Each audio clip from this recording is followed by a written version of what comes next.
Yamataram Sansarasadam Bhujagenadam Sadam Shantam Kedarvinde Bhavan Ramani Sritam Bhavan Tameva Mata Shubhita Tameva Tameva Bandhu Susada Tameva Tameva Vidyardhanam Tameva Tameva Sarvam Bhavati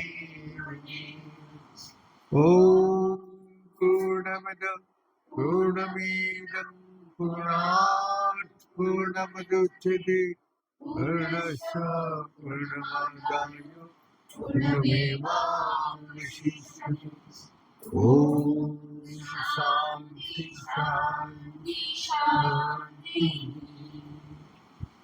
Narayana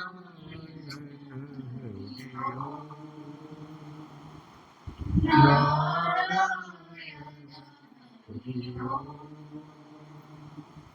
Shiva Shiva Hara Hara Shiva Shiva Hara Hara Narayana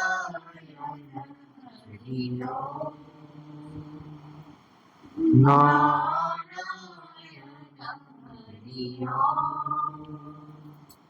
Paramatma Antarayami Paramatma Antarayami Paramatma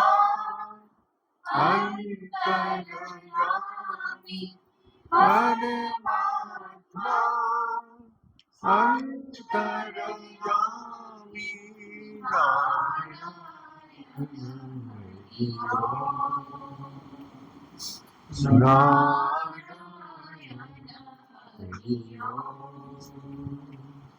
Shiva Shiva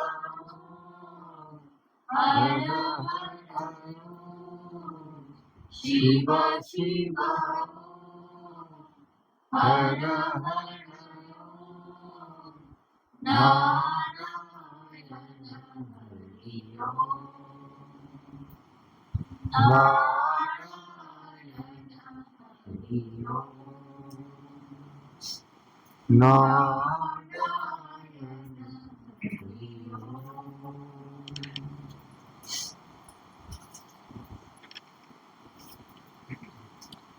हम लोग का अपना मंत्र सिद्ध कब होता है? भगवान ने 3 प्रकार नियम रखे हैं। जैसा हम लोग का इस दुनिया का भौतिक बाधा विघ्नों को दूर करने के लिए स्थूल पूजा का विधि रखा है। ये संसारिक विघ्न को दूर करने के लिए, संसारिक विघ्न दूर करने के लिए पूजा अर्चना योग आदि ये सब करना। जैसा हम लोग कोई शंकर जी का पूजा करते हैं, कोई हनुमान जी का करते हैं, कोई शनिदेव का करते हैं, कोई अपना कृष्ण जी का करते हैं। तो सबका जैसे ये सब भावना है, स्थूल मूर्ति में सबका वही मूर्ति में उसको पूजा करने से विघ्न दूर होता है।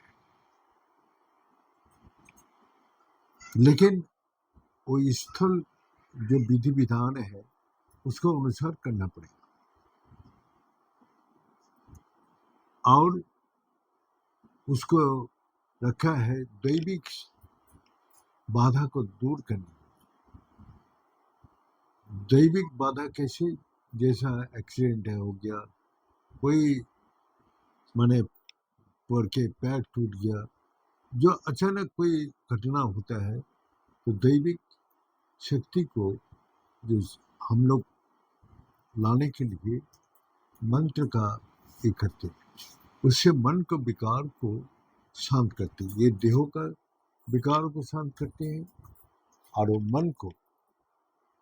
मन को विकार को शांत करते हैं। तो मन को विकार हम लोग का हजारों प्रकार चिंता भय सताते रहते हैं। चिंता और भय से मुक्त होने के लिए भगवान ने दिया है मंत्र। तो मंत्र कब आपको क्रियाशील होता है? जब आपका मन अंत हो जाए, मंत्र करते करते मन स्थिर हो जाए, तभी मंत्र शक्ति क्रियाशील होता है। तब उसी से बाधा बिगड़। हमने बोला ये 108 बार जब का फटाफट फटाफट करके ऑफिस चला गया, स्कूल चला गया, कोई अपना कॉलेज चला गया, कोई दफ्तर चला गया, तो उससे कोई फायदा नहीं होगा, सिर्फ काउंटिंग ही होगा। आप जब मंत्र करते हैं तो माला मंत्र करते हैं ना अंदर मन करते हैं? हाँ, कौन मंत्र करते हैं? माला जब करते हैं ना अपना अंदर मन करते हैं। तो मन यदि अगर स्थिर ही ना हो तो माला जब के क्या फायदा है? तो इसीलिए जब मन स्थिर होता है तभी मंत्र क्रियाशील होता है। क्रियाशील माने काम करने लगता है। पूजा करने के टाइम भी जो हमको जिस भगवान को पूजा कर रहे हैं उसी में पूर्ण विश्वास, निर्भरता और एकाग्रता चाहिए, तभी वो पूजा में हमको फल मिलता है। हम लोग सभी पूर्णिमा के दिन नारायण पूजा करते हैं, ये घर में सुख शांति व समृद्धि का शांति आए। तो नारायण पूजा करते हैं, जो कराते हैं व करते हैं, तो उसको पूछिए जो नारायण पूजा में जो कथा बोलते हैं, क्या कथा बोलते हैं? जो अपना घर में करते हैं वो लोग जानते ही नहीं कि, लेकिन उपास करके वो कथा सुनना चाहिए और उसको फिर पुष्पांजलि देना चाहिए। लेकिन वो तो कौन आ रहा है, कौन से आ रहा है, अरे बैठो भाई खाना वाना खाओ, ये करो वो करो फलाना करो, अपना अतिथि सत्कार में लगा रहे। भगवान को तो अतिथि तो बुला रहे भगवान को, तो उसका सत्कार नहीं है। वो अपने पंडित जी कर रहे हैं, बस करने दो। हाँ, हम लोग का क्या है, पंडित जी करे, लेकिन नहीं, हम तो अपने घर में बुला रहे।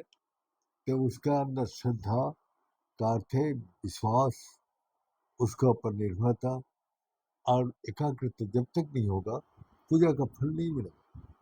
हम लोग भौतिक जगत में पूजा करते हैं ज्यादा, लेकिन कौन मन को स्थिर करके करते हैं? कौन इतना विश्वास है?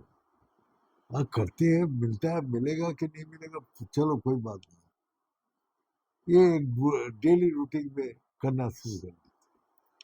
आप मंत्र बोल रहे हैं एक तरफ चिंता कर रहे, अरे लेट ना हो जाए, जल्दी आज जाना है, वहाँ काम है। इधर मंत्र पाठ कर रहे और उधर दिमाग में वो चल रहा, ये नहीं चला। जब उसमें डूब जाओ एकदम, उसका पर विश्वास, उसका पर निर्भरता और एकाग्रता जब तक नहीं आएगा पूजा का फल नहीं। उसी वक्त मंत्र मंत्र जो हम लोग सभी करते हैं, लेकिन जब मन का जब तक स्थिर नहीं होगा तो मंत्र क्रियाशील नहीं होगा, तो उससे कोई फायदा नहीं मिलेगा। तो हम लोग का अभी ये है आत्मिक शांति चाहिए। ये हो गया शरीर का, मन का। अब हमारा अंदर बेचैनी, चिंता, भय अपना अकारण हमेशा बेचैनी लेके घूमता रहता, तो उसको लिए चाहिए ध्यान। ध्यान से, ध्यान का अर्थ है सब चिंता छोड़ के एक चिंता करें। जैसा मंत्र हम पाठ करते हैं तो मंत्र में ज्यादा होते हैं अक्षर। हाँ, ओम नमो भगवते वसुदेवाय नमो बहुत लंबा होता है। गायत्री मंत्र ओम भूर्भुवः स्वः तत्सवितुर्वरेण्यं इतना लंबा बोलना होता है। लेकिन ध्यान में एक बिंदु में स्थिर रहना, ओंकार बिंदु संयुक्तम स्थिर है, तो वो है ध्यान में हमारा आत्मिक शांति। जब मन बुद्धि इंद्रिया स्थिर होता है तो हमारा अंदर शांति और आराम मिलता है। जैसे रात को आप सोते टाइम जब आपका देह मन बुद्धि नहीं रहते हैं तब आप आराम से शांति से आराम से सोते हैं। तो यही हम लोग का भगवान विधि रख दिया तीन प्रकार विधि रख दिया। तो तीन प्रकार से आदि भौतिक, आदि दैविक और आध्यात्मिक। तो आध्यात्मिक ये तीनों को दूर करने के लिए तीन प्रकार पूजा रख दी। हम लोग घर में जो पूजा करते हैं, कोई भी देव देवी का पूजा करते हैं, उसके साथ एक मंत्र होता है। तो अगर वो पूजा नहीं कर पा रहे तो मंत्र करो, मंत्र से पूजा हो जाती है। और वो मंत्र का अगर नहीं होता है तो उसको ध्यान करो। आप जो है स्थूल पूजा अपना घर में बैठ के कर सकते हैं, लेकिन प्लेन में जा रहे, ट्रेन में जा रहे, व आप कहीं घूमने जा रहे तो साथ में लेके नहीं जा सकते मूर्ति को। लेकिन मंत्र तो आप कर सकते हैं। अगर मंत्र आप नहीं बोल रहे तो फिर अपना ध्यान स्थिर करो। तो स्थूल पूजा, सूक्ष्म पूजा और कारण पूजा, तो हम लोग रेगुलर जो पूजा करते हैं तो इसी से हम लोग का जो ये नियम को फॉलो करना चाहिए। तो हम लोग जब मन को जब तक स्थिर नहीं कर पाएंगे कि स्थूल पूजा हो, क्या सूक्ष्म पूजा हो, क्या कारण पूजा हो, सब में स्थिर होना बहुत जरूरी है। तो हम लोग का देखते हैं जो भगवान शंकर जी का तपस्या किया, मार्कंड ऋषि का पिताजी, मार्कंड जी का पिताजी जब तपस्या, घोर तपस्या किया भगवान शंकर जी का, तो भगवान शंकर जी उसको आया वरदान देने के लिए। तो बोला देखो, तुम अगर लंबी आयु पुत्र चाहते हो 100 साल का तो उसको मूर्ख होगा, अगर ज्ञानी पुत्र मांगते हो तो उसका 12 साल का आयु। अब जैसे जैसे उसका आयु बढ़ती जा रहा है, आयु घटती जा रहा है, तो घटने से उसने क्या किया, उसको मन में उसके पिताजी का दुख होने लगे।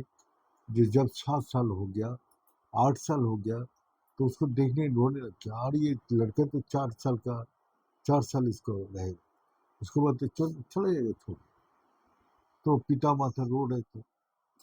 तो मार्कंडेय ऋषि उससे पूछा, पिताजी माता जी आप क्यों रो रहे? तो उसको रोने का उसको क्या बनेगा बच्चा को, लेकिन उसको बोलना ही पड़ा। बोला बेटा तेरा आयु अपना 12 साल का है तो और 4 साल बाकी है, उसके बाद तो छोड़ के चले जाए। पिताजी आयु बढ़ाने का कोई उपाय नहीं है, आयु बढ़ाने के लिए कोई उपाय नहीं है।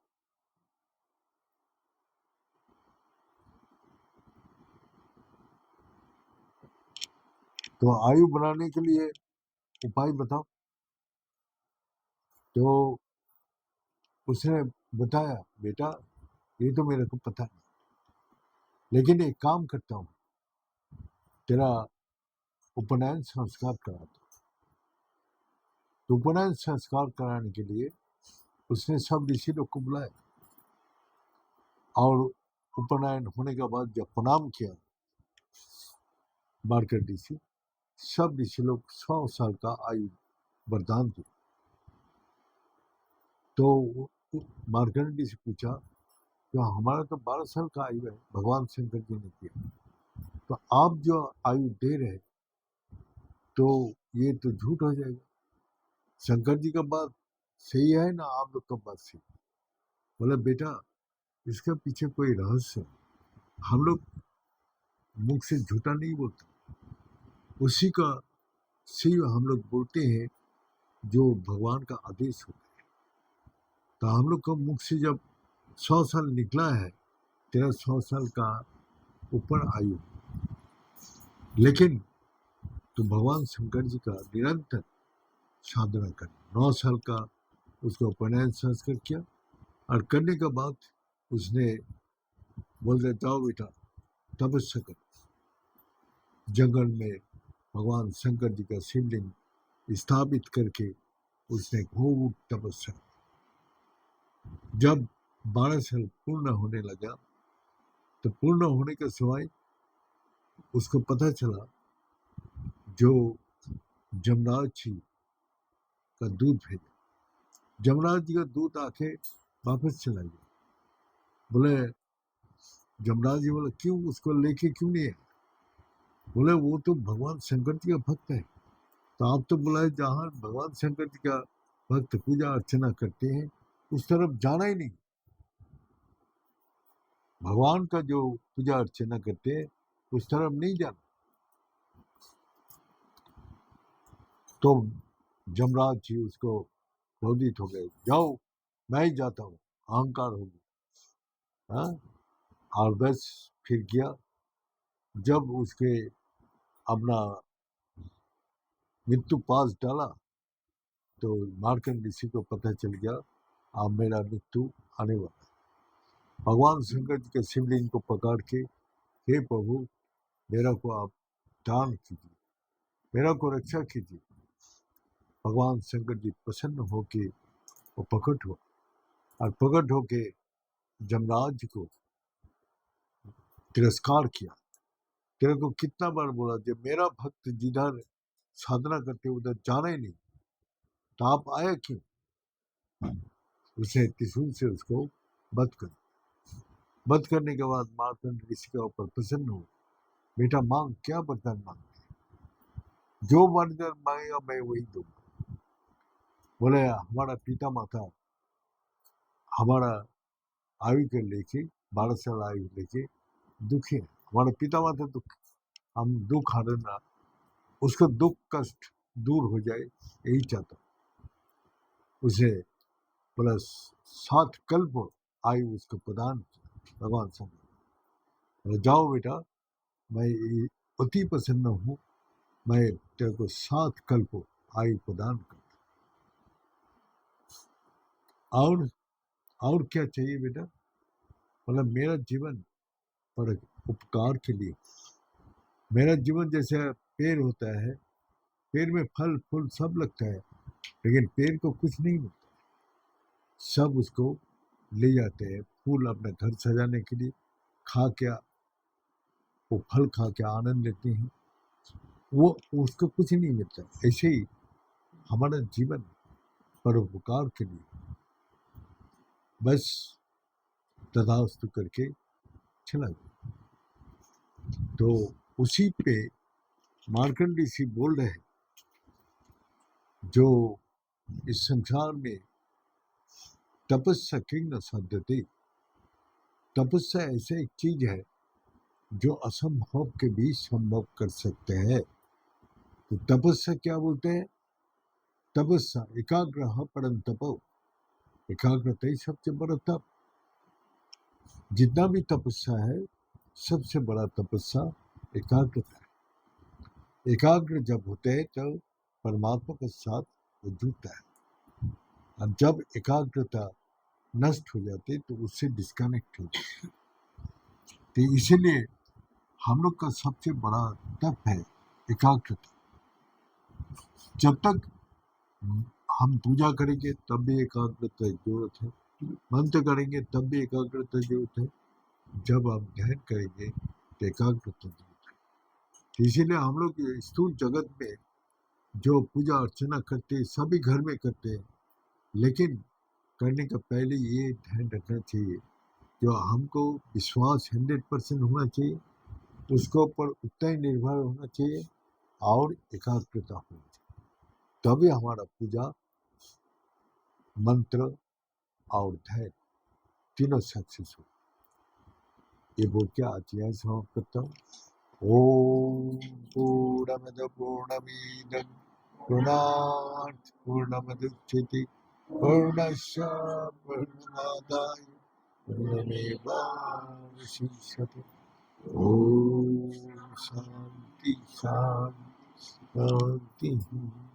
भले सच्चे दरबार की, भले सदगुरु भगवान की, भले शंकर भगवान की, भले माता जगदम्बे की, भले भक्त बिंदों की, भले संत बिंदों की, भले सनातन धर्म की, भले धर्म की, अधर्म का, प्राणियों में विश्व का, हर हर महादेव।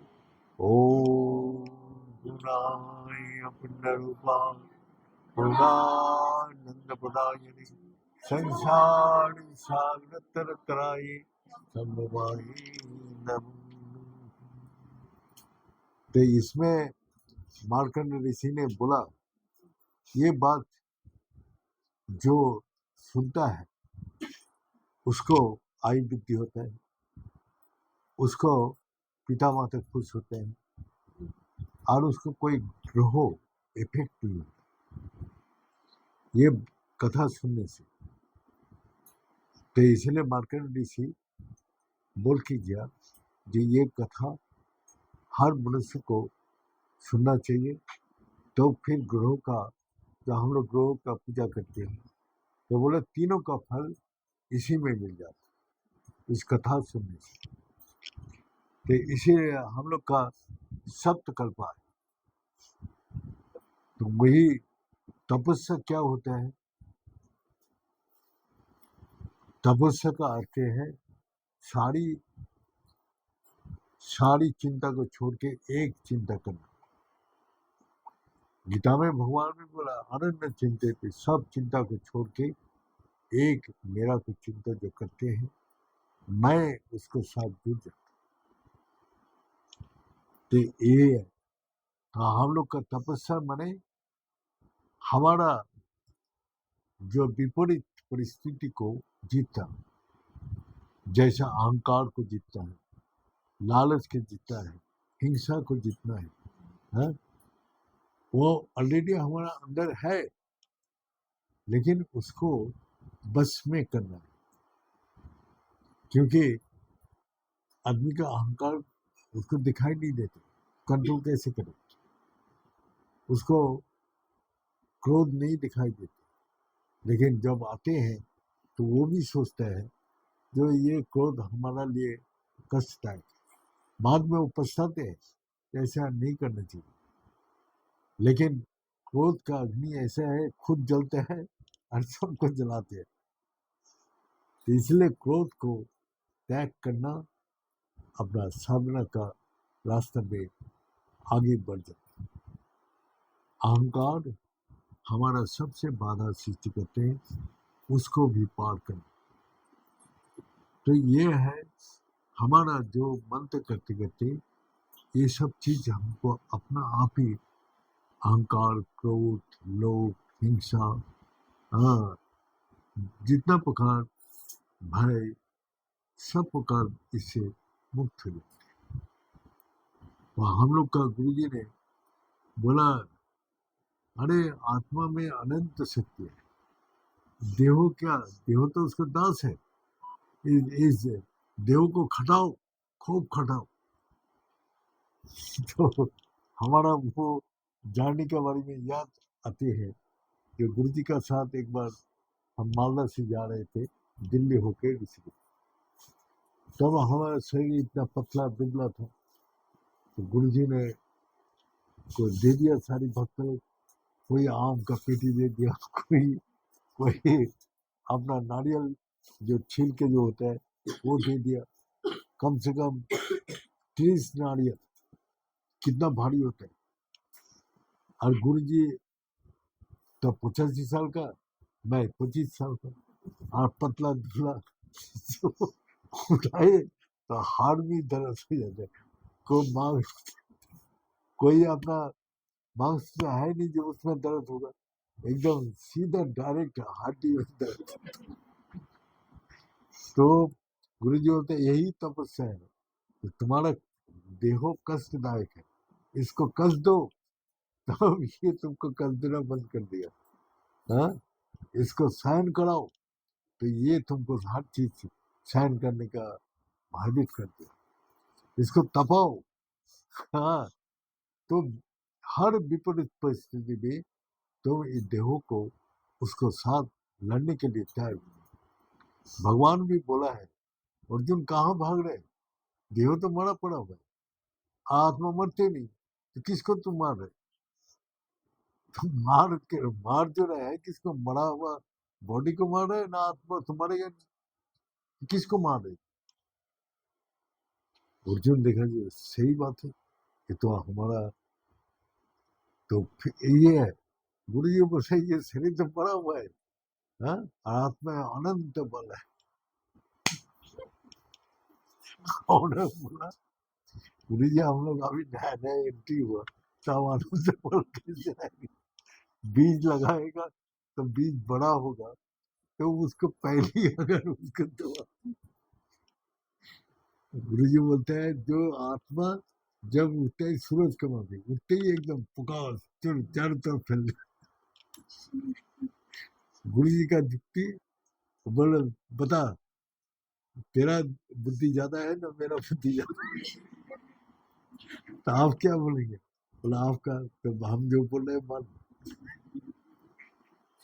तो हम लोग गुरु जी के साथ जो टाइम पास किया, काम तो करता था दिन रात, लेकिन आनंद से, शांति से, सुख से।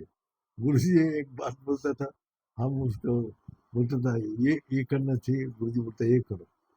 फिर जब दोनों का ये होता है तो बोलते बता किसका बुद्धि ज्यादा है।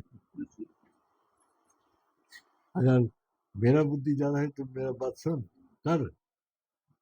तो यही यही चीज जो संसार का आदमी सभी ज्ञानी गुणी है, तो इसीलिए ये ज्ञान वो लेगा नहीं, वो अपना मैंने चॉइस जो होगा वही लेगा, बाकी छोड़ छोड़ दे। तो यहाँ हम जा रहे थे, रास्ता में एक साइन बोर्ड लगा, जो यहाँ सारी ज्ञानी है, ज्ञान देना माना है।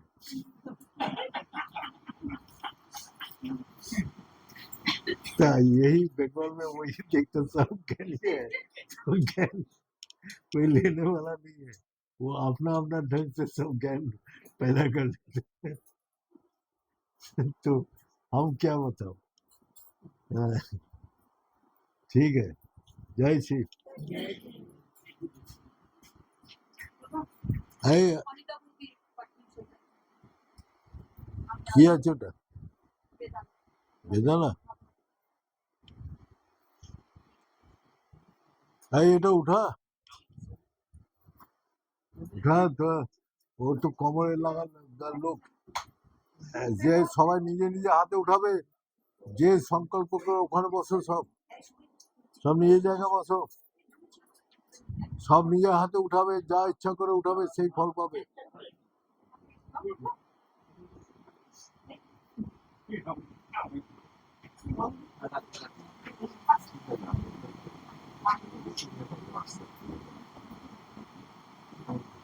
চলো তো তাড়িয়ে নাও সব।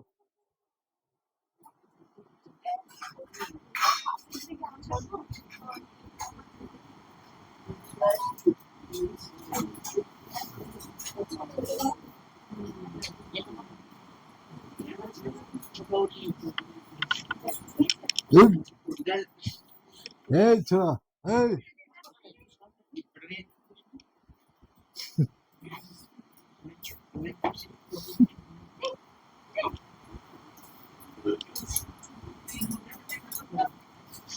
এই